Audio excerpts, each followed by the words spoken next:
മോഹൻലാൽ ചിത്രമായ എമ്പുരാന് മുന്നിൽ റെക്കോർഡുകൾ തകർന്നു വീഴുന്ന കാഴ്ചയാണ് ഇപ്പോൾ ബോക്സ് ഓഫീസിൽ നടക്കുന്നത്.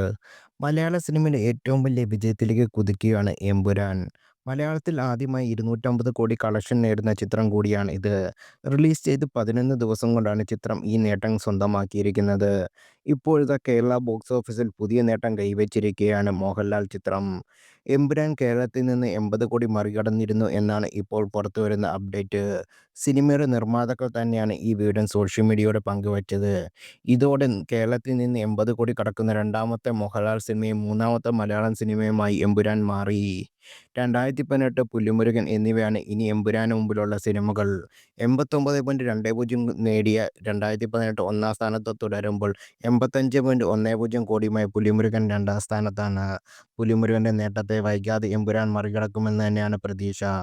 വിദേശ മാർക്കറ്റിലും വൻപൻ മുന്നേറ്റമാണ് സിനിമ നടത്തുന്നത്. സൗദി അറേബ്യയിൽ നിന്ന് ഏറ്റവും കൂടുതൽ കളക്ഷൻ നേടുന്ന മലയാള സിനിമയായി മാറിയിരിക്കുകയാണ് എമ്പുരാൻ. $1 മില്യൺ സിനിമയുടെ ഇതുവരെ സൗദി അറേബ്യയിൽ നിന്ന് സ്വന്തമാക്കിയിട്ടുള്ളത്.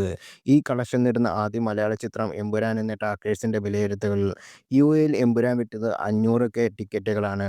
മഞ്ഞുമൽ ബോയ്സ് 72 ദിവസം കൊണ്ട് നേടിയ 241 കോടി നേട്ടത്തെ വെറും 10 ദിവസം കൊണ്ടാണ് എമ്പുരാൻ മറികടന്നത്.